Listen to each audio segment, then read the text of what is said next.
Good morning dear students. आज से हम लोग chapter number 17 bill of exchange start करेंगे।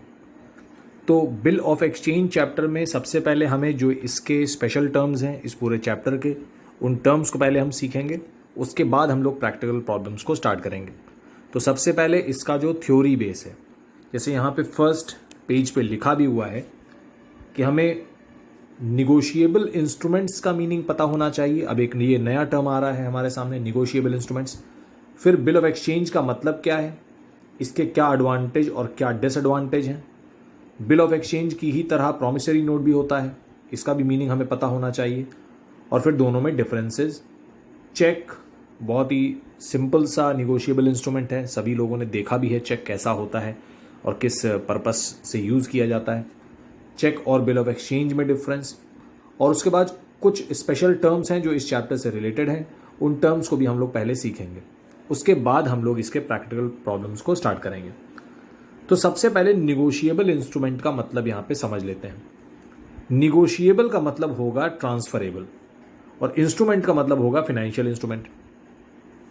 तो ऐसे फाइनेंशियल इंस्ट्रूमेंट्स जो ट्रांसफरेबल हैं, एक पर्सन से दूसरे पर्सन को ट्रांसफर किए जा सकते हैं।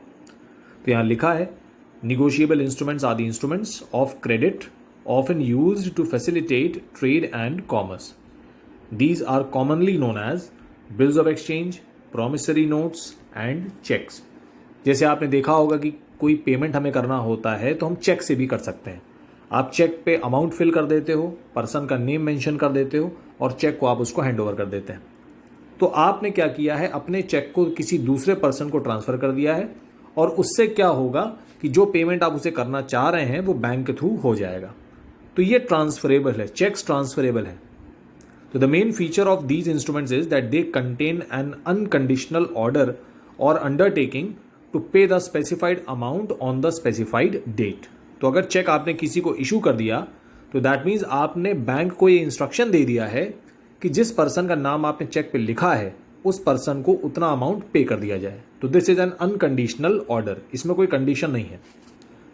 तो ये जितने भी निगोशिएबल इंस्ट्रूमेंट्स हैं they are governed under the provisions of negotiable instruments act 1881। तो ये एक्ट है जिसके अंडर में सभी तरह के निगोशिएबल इंस्ट्रूमेंट्स को गवर्न किया जाता है। Negotiable instruments act has defined negotiable instrument as follows. तो negotiable instrument means bill of exchange, promissory note और cheque payable either to bearer or to order. मतलब जिस पर्सन के पास वो चेक है या बिल ऑफ एक्सचेंज है, या तो उसको पेमेंट मिलेगा या फिर ऑर्डर, दैट मीन्स जिस पर्सन का नेम उस पर मैंशनड है या तो उसी को मिलेगा। तो इस चैप्टर में हमारा मेन फोकस होगा बिल्स ऑफ एक्सचेंज पे। तो सबसे पहले बिल्स ऑफ एक्सचेंज के बारे में हम डिस्कस कर लेते हैं। Bill of exchange is an unconditional written order from one person to another to pay a specified sum of money to a designated person. अब देखिए, इसको समझने से पहले हम एक बहुत ही सिंपल सा एग्जाम्पल ले लेते हैं।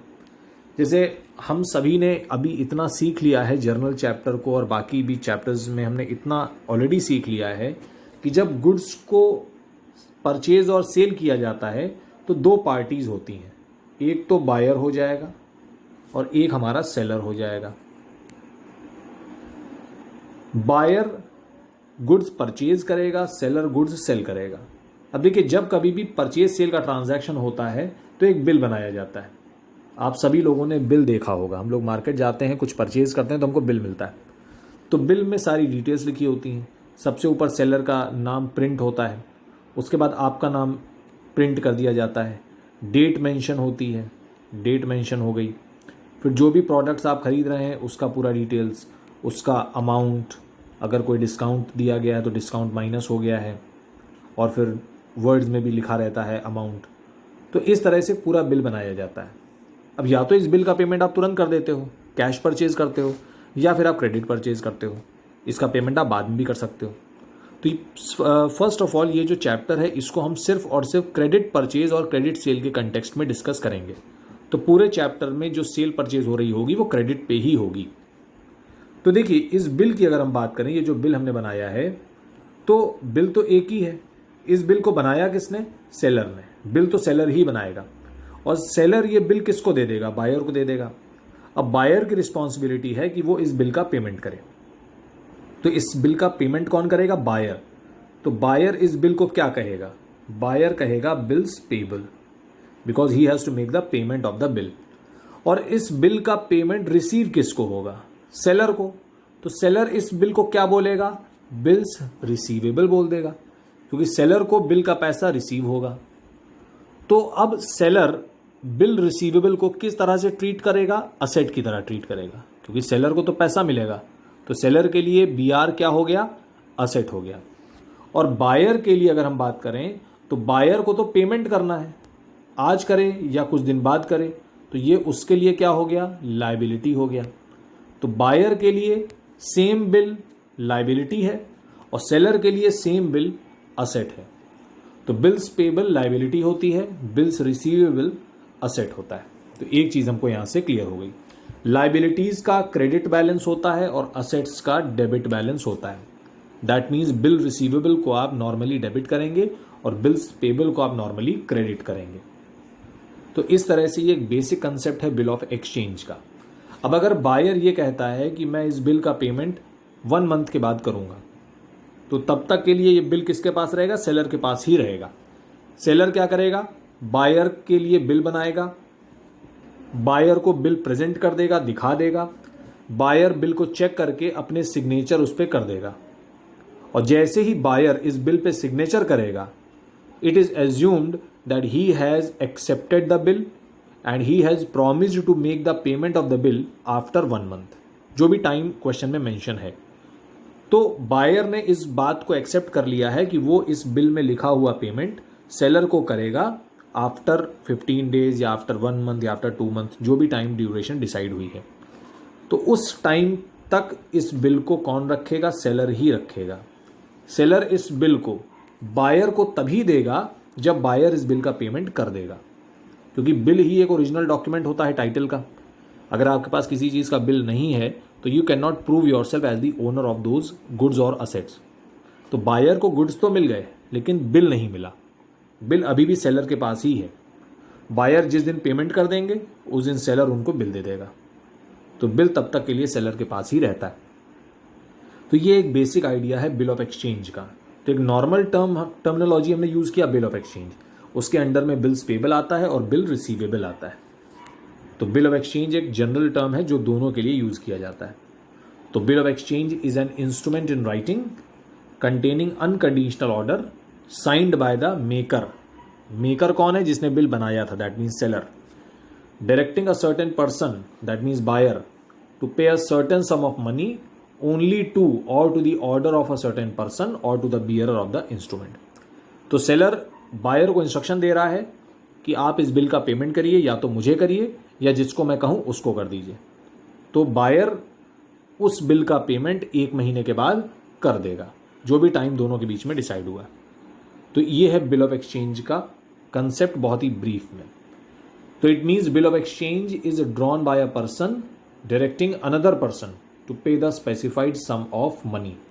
It is an acknowledgement of डेप्ट which also fixes the date of payment. तो एक्नॉलेजमेंट ही है, अभी मैंने बताया आपसे कि जैसे ही बायर बिल पे साइन करेगा, that means he is promising, he is acknowledging that he will make the payment. It is a legal document which is drawn up and signed by the seller. तो बनाएगा भी seller और इस पे sign भी seller के होंगे। Acceptance के बारे में लिखा हुआ है, अ bill drawn by the drawer. अब ड्रॉर कौन हो जाएगा? जो सेलर है हमारा। तो मैंने बताया आपसे 2 पार्टीज होती हैं एटलीस्ट, एक सेलर होगा, एक बायर होगा। तो बिल किसने बनाया था? सेलर ने। तो सेलर को हम बोलेंगे ड्रॉर। ड्रॉर मतलब जो पर्सन बिल बना रहा है। और बायर को हम क्या कहेंगे? ड्रॉई कहेंगे। तो there are at least 2 parties to a bill of exchange. पहली पार्टी सेलर है, दूसरी पार्टी बायर है। सेलर को क्या बोला हमने? ड्रॉर। बायर को बोला ड्रॉई। और एक और वर्ड यूज होता है payee. Payee means the person who finally gets the payment of the bill. जिस पर्सन को बिल का पैसा मिल रहा है उसको हम पेई बोलेंगे। तो नॉर्मली सेलर को ही पैसा मिलता है तो उसी को कई बार हम पेई कह देते हैं, बट समटाइम्स पेई can be somebody else also. हो सकता है सेलर ने इस बिल को किसी और को दे दिया। तो सेलर ने बायर को बिल दिखाया, बायर ने बिल पे साइन किए और सेलर को वापस कर दिया। अब सेलर ने क्या किया, सेलर ने बिल किसी और को दे दिया, मिस्टर सी को दे दिया। तो अब 1 महीने बाद मिस्टर सी बिल को लेके जाएंगे बायर के पास और पैसा ले लेंगे। तो अब पैसा किसको मिल रहा है फाइनली, मिस्टर सी को। तो नाउ पेई विल बी मिस्टर सी। तो ड्रॉर तो सेलर हो गया, ड्रॉई बायर हो गया, लेकिन पेई अब एक थर्ड पर्सन हो गया, मिस्टर सी। तो इस तरह से 3 पार्टीज हो सकती हैं बिल ऑफ एक्सचेंज में। इसका स्पेसिमेन आपको दिया हुआ है, देखिए यहाँ पे स्पेसिमेन सभी स्टूडेंट्स देख लेंगे। 3 months after date, pay to me or my order the sum of ₹50,000 only for value receipt। तो कोई कंडीशन नहीं है यहाँ पे। 50,000 का बिल है, स्टैंप लग जाता है यहाँ पे। ये एड्रेस आ गया मेकर का, ये एड्रेस आ गया बायर का, और यहाँ पे एक्सेप्ट कर लिया उसने, सिग्नेचर कर दिए हैं, साइन है, सेलर का भी साइन है। और यहाँ पे कोई कंडीशन नहीं लिखी हुई है कि पेमेंट तभी करना है जब गुड्स डिलीवर किए जाएंगे, ऐसा कोई कंडीशन नहीं है। तो इस तरह से बिल ऑफ एक्सचेंज का हमारा स्पेसिमेन बन जाता है। फीचर्स यहाँ पे दिए हुए हैं, फीचर्स ऑलरेडी हम लोग इतने डिस्कशन में कर चुके हैं। It is a written order, ये एक रिटन ऑर्डर है, drawn and signed by the maker. Maker मतलब ड्रॉर। अनकंडीशनल ऑर्डर है, मतलब यहाँ पे कोई कंडीशन नहीं है कि अगर ये कंडीशन फुलफिल होती है तभी पेमेंट करिएगा, ऐसा कोई कंडीशन नहीं है। अगर बायर ने साइन कर दिया है दैट मीन्स उसको पेमेंट करना ही करना है, कोई और कंडीशन नहीं है। Specified amount is payable to the person named in the bill or to his order or to the bearer। तो पेमेंट कौन करेगा, जो एक्सेप्टर है। एक्सेप्टर को हम क्या बोल रहे हैं, ड्रॉई बोल रहे हैं। तो ड्रॉई पेमेंट किसको करेगा, या तो ड्रॉर को करेगा या पेई को करेगा। तो कोई भी पेमेंट रिसीव कर सकता है जो पर्सन बिल लेके आएगा। डेट भी स्पेसिफाइड होती है, अमाउंट भी स्पेसिफाइड होता है। ऐसा नहीं है कि अमाउंट पता नहीं है या डेट पता नहीं है, सब कुछ उसमें मेंशन्ड होता है। और it must be accepted by the drawee to make it a legal document. Accept तो होना ही पड़ेगा उसको, तभी तो वो एक बिल ऑफ एक्सचेंज बनेगा। अगर एक्सेप्ट ही नहीं किया तो आप तो अपने शॉप में या अपने शोरूम में बैठ के किसी के नाम से भी बिल बना लीजिए, जब उसने एक्सेप्ट ही नहीं किया तो पैसा किससे लेंगे। तो जब वो एक्सेप्ट करेगा तभी वो एक लीगल डॉक्यूमेंट बन पाएगा। उसके बाद पार्टीज़ की बात करते हैं। पार्टीज़ मैंने ऑलरेडी आपको बता दिया। There can be 3 parties, drawer, drawee, payee. Drawer कौन है, जो बिल को बना रहा है, the person who makes or writes the bill. He is a person who has granted credit to the person on whom the bill of exchange is drawn. तो seller ने credit पे गुड्स सेल कर दिए हैं, किसको, buyer को। तो seller has given credit to the buyer. तो सेलर और बायर भी हो सकते हैं, या जरूरी नहीं कि सेलर और बायर ही हो। सिंपली अगर एक पर्सन ने दूसरे पर्सन को क्रेडिट दिया है तो ये ड्रॉर हो सकता है, ये ड्रॉई हो सकता है। बस यहाँ पे ऐसा ज़रूरी नहीं कि गुड्स को सेल करना कंपलसरी है, तभी बिल ऑफ एक्सचेंज बन सकता है। तो सेलर और बायर भी होते हैं नॉर्मली, या फिर simply they can be 2 parties, one party has given credit to the another party, that's it. तो जिसने क्रेडिट दिया है वो ड्रॉर कहलाएगा, और जिसने क्रेडिट लिया है वो ड्रॉई होगा। और पेई कौन होगा, the person who finally gets the payment of the bill, the person to whom the amount is finally to be paid। तो pay may be drawer himself or a third person। तो 3 पार्टीज हो सकती हैं bill of exchange में। 2 तरह के bills हो सकते हैं, ट्रेड बिल और अकोमोडेशन बिल। ट्रेड बिल जो जनरली ट्रेड ट्रांजैक्शंस के लिए होता है, दैट मीन्स परचेज सेल के ट्रांजैक्शन के लिए। अभी मैंने बताया आपको कि सेलर ने गुड्स सेल किए बायर को, तो सेलर ने बिल बनाया, बायर को दिया, बायर ने उसको एक्सेप्ट कर लिया, तो ये हो गया बिल ऑफ एक्सचेंज। तो ये है ट्रेड बिल। अकोमोडेशन बिल्स भी होते हैं जो कि आपके सिलेबस में नहीं है, ये म्यूचुअल हेल्प के लिए बनाए जाते हैं, तो इसको हमको नहीं पढ़ना, ये हमारे सिलेबस में फिलहाल अभी नहीं है। बिल ऑफ एक्सचेंज के क्या एडवांटेजेस हो गए, it facilitates purchase and sale of goods on credit. Credit पे कई लोग गुड्स नहीं सेल करना चाहते हैं एक दूसरे को, लेकिन अगर बिल ऑफ एक्सचेंज एक्सेप्ट हो जाएगा तो उनको सेल करने में श्योरिटी होगी, सेल करने में कोई डिफिकल्टी नहीं होगी। क्योंकि अगर सेलर गुड्स को सेल कर रहा है बायर को, और बायर ने बिल को एक्सेप्ट कर लिया, साइन कर दिया, तो अगर बाद में बायर पेमेंट नहीं भी करेगा तो ये जो बिल उसने साइन किया है, it becomes a legal document. Seller can take legal help to recover his amount. तो यहाँ पे सेलर के माइंड में एक श्योरिटी है, एक कॉन्फिडेंस है कि अगर वो गुड्स सेल कर रहा है और बाद में चल के बायर ने पैसा नहीं भी दिया तो वो लीगल प्रोसेस के थ्रू अपना पैसा रिकवर कर सकता है। लेकिन अगर बिल ऑफ एक्सचेंज जैसा कोई कंसेप्ट ना हो तो सेलर क्रेडिट पे गुड्स सेल नहीं करना चाहेगा, क्योंकि उसको ये डर रहेगा कि अगर बायर ने पेमेंट नहीं किया तो फिर वो पैसा कैसे रिकवर करेगा। तो इसलिए बिल ऑफ एक्सचेंज की वजह से हमारे गुड्स को सेल करने में काफ़ी हेल्प मिलती है। And it serves as a source of finance also. Creditor need not wait till the due date of the payment, the bill can be discounted from a bank. तो इसको हम लोग चैप्टर में पढ़ेंगे आगे चल के।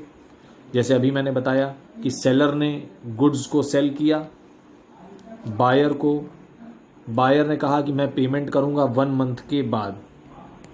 बायर ने तो बिल को साइन किया और बिल वापस कर दिया सेलर को।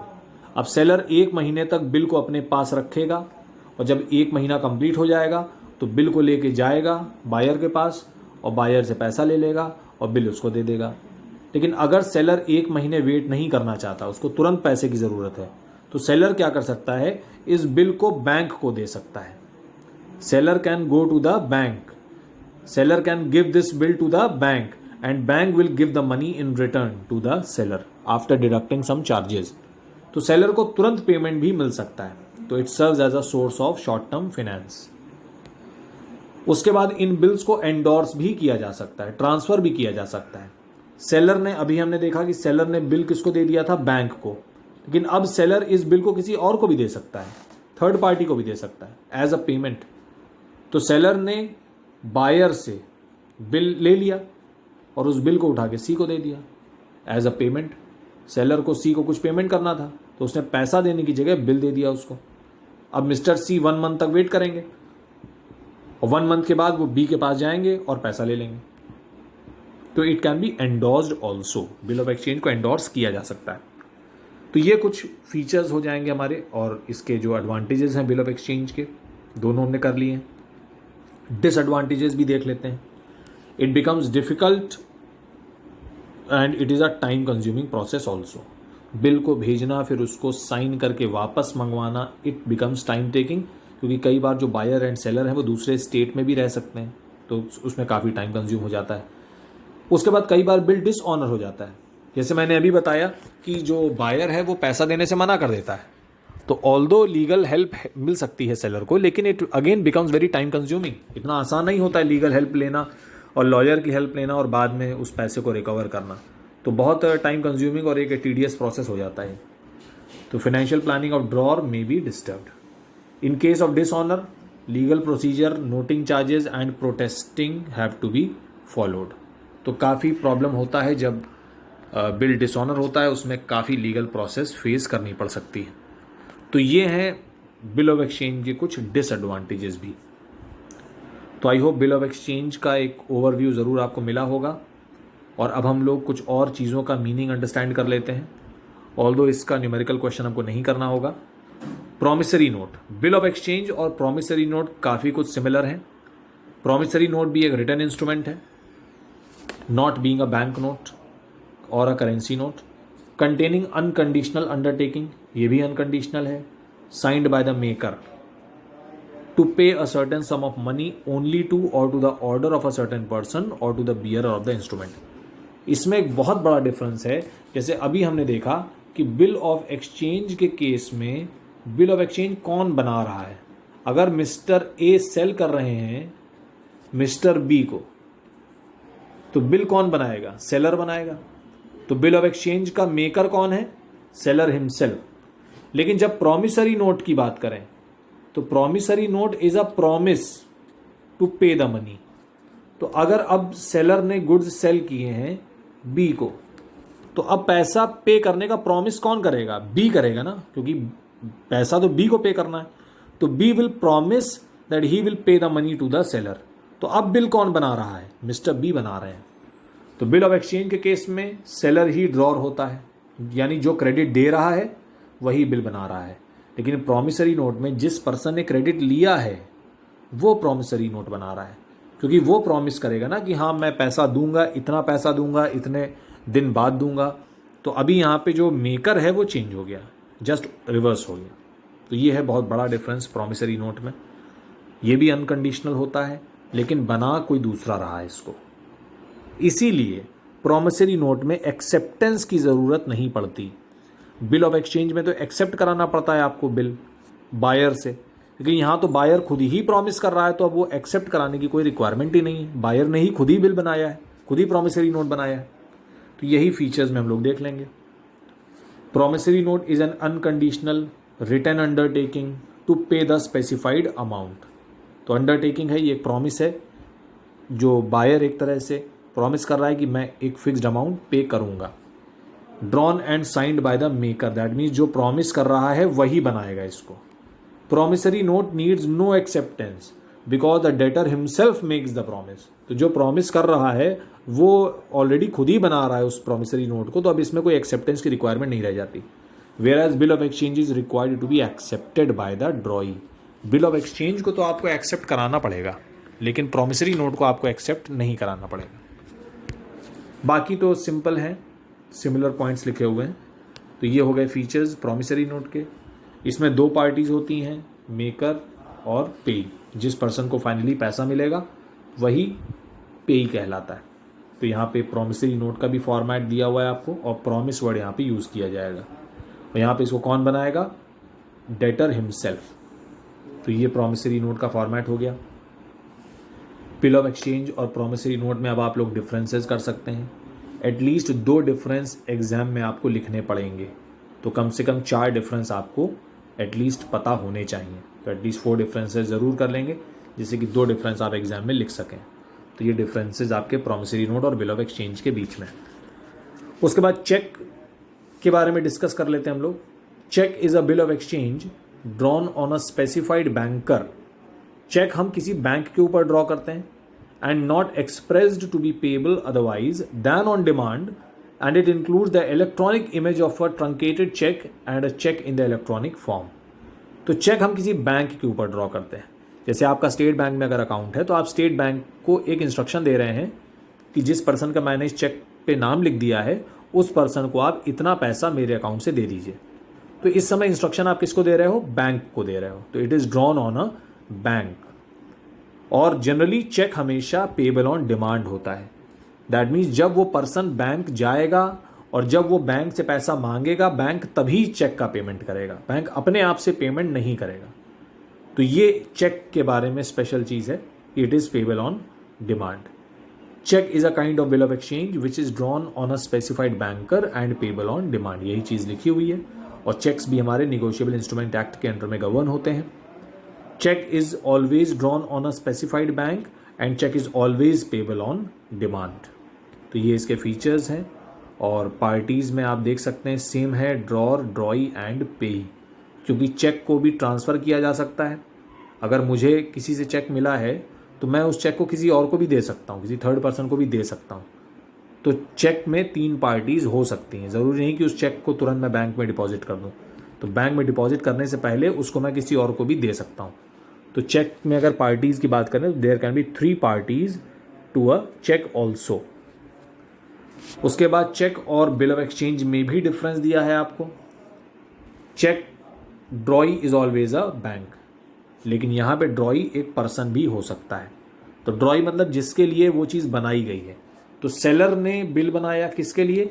बायर के लिए। तो सेलर तो ड्रॉर हो गया और बायर कौन हो गया? ड्रॉई। तो बिल ऑफ एक्सचेंज के केस में ड्रॉई कौन है? पर्सन हो सकता है। लेकिन जब चेक की बात करें हम, तो अगर आप किसी को चेक इशू कर रहे हो तो चेक आप किसको इंस्ट्रक्ट करते हुए इशू करते हो? बैंक को।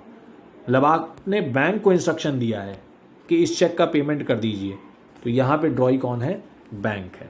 तो चेक किसके लिए बनाया गया? बैंक के लिए बनाया गया। Cheque does not require acceptance, bill of exchange requires acceptance. इसमें कोई एक्सेप्टेंस की रिक्वायरमेंट ही नहीं है। अगर आपने चेक गलत बनाया तो ऑलरेडी डिसऑनर हो ही जाएगा, और अगर सही है तो उसमें कोई एक्सेप्टेंस की रिक्वायरमेंट ही नहीं है। Amount is always payable on demand. Cheque में तो ऑलवेज पेबल ऑन डिमांड होता है, लेकिन बिल ऑफ एक्सचेंज में जो अमाउंट है वो ऑन डिमांड भी हो सकता है या after a period of time भी हो सकता है।